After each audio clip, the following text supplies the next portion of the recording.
Assalamualaikum warahmatullahi wabarakatuh. Di sini kami akan mempresentasikan proyek dari tugas Sistem Informasi Manajemen. Studi kasus yang kami pilih adalah retail sederhana. Tetapi sebelum itu, izinkan kami untuk memperkenalkan diri terlebih dahulu. Perkenalkan, nama saya Rizka Audina. Nama saya Dito. Nama saya Siska. Nama saya Adi Irwan. Selanjutnya akan dibahas oleh teman saya.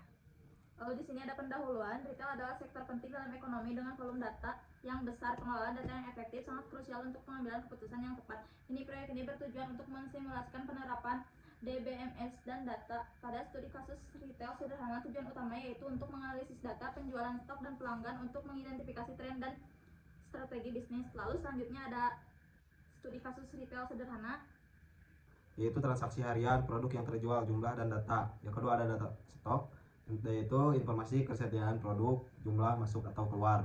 Yang ketiga ada data pelanggan, yaitu profil dasar pelanggan atau jika ada program loyalitas. Terus ada juga visual, ada 3, yaitu yang ke satu icon mewakili penjualan dan stok pelanggan, yang kedua simbol tanda tanya sebesar atau daftar pertanyaan kunci, yang ketiga flow chart. langkah proyek dan metodologi. Di sini yang ke-1, identifikasi kebutuhan data dan sumber, menentukan data, esensi dan transaksi harian. Lalu yang kedua, desain DBMS, merancang basis data untuk operasional transaksi harian yang efisien. Lalu yang ketiga, desain data, membangun struktur data untuk menganalisis histori. 4, simulasi. Berikutnya ada simulasi sumber data, yaitu data mentah disimulasikan dalam format spreadsheet, misalkan seperti CSV dan Excel, yang mempresentasikan catatan transaksi harian. Lalu selanjutnya ada data retail sederhana. Data retail yang akan kami gunakan itu sudah kami lampirkan di dalam makalah ataupun sudah kami lampirkan di perkumpulan tugas. Ini ada contoh dari data-data yang kami olah. Selanjutnya desain DBMS menggunakan DB diagram. Nah, di sini ada desain-desain yang telah kami lakukan. Yang pertama kan harus melakukan yang namanya kode DB diagram. Nah, ini adalah hasil dari kode diagram tersebut. Lalu di slide selanjutnya itu ada kode DB diagram titik 10. Itu seperti ini. Untuk kodenya Bisa dilihat ya. Nah, seperti ini untuk kodenya. Lanjut. Nah, lanjut. Nah, sok lanjut. Lalu setelah menginput kode DB diagram tersebut akan muncul hasil seperti ini. Nah, setelah itu kami menginput ulang data dari kode start DB diagram, dan ini hasil dari output diagram start DB diagram tersebut. Oke, selanjutnya ini ada simulasi proses ETL manual. Nah, ini adalah hasilnya, Ibu. Mungkin untuk PDF-nya dilampirkan di akhir presentasi. Lanjut di slide selanjutnya itu ada laporan hasil dalam bentuk makalah sederhana dan slide, yaitu pendekatan yang menggunakan strategi kreatif dan penggunaan sumber daya secara optimal untuk mencapai tujuan pemasaran dengan anggaran terbatas dikenal sebagai pemasaran yang efektif dan hemat biaya.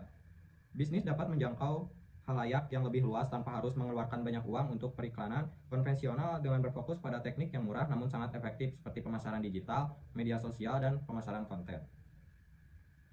Lalu di slide selanjutnya ada pembuatan laporan analitik, yaitu yang pertama ada produk terlaris, yaitu produk seperti sabun mandi 90 gram atau minyak goreng 1 liter, muncul sebagai yang paling banyak terjual. Terlihat dari grafis batang penjualan per produk yang menunjukkan volume penjualan tertinggi pada. Lalu ada tren bulanan, yaitu line time series, menunjukkan bahwa penjualan tertinggi terjadi pada bulan Februari dan Desember, terkait dengan promo khusus atau musim liburan. Yang kedua yaitu distribusi wilayah, pie chart penjualan per kota. Jakarta menjadi kontribusi terbesar, diikuti oleh kota-kota seperti Bandung dan Surabaya. Lalu yang ketiga ada kinerja kasir. Tabel terfilter menunjukkan bahwa kasir A mencatat jumlah transaksi paling banyak, tetapi sebenarnya mencatat total penjualan monetary yang lebih tinggi, menunjukkan bahwa meskipun frekuensinya lebih, transaksi yang ditangani memiliki nilai jual lebih besar. Lanjut untuk kesimpulan pembahasan yang kami presentasikan. Proyek ini menunjukkan bagaimana proses ETL dapat dilakukan secara manual menggunakan spreadsheet dan bagaimana visualisasi data membantu menghasilkan peran DBMS dan data warehouse. 1. Bagaimana DBS dan DW membantu pengambilan keputusan. DBMS operasional, misalnya MySQL atau PostSQL, menyimpan transaksi real time dan menjamin konsisten secara integritas data. Mungkin itu untuk kesimpulannya. Mungkin ini cukup.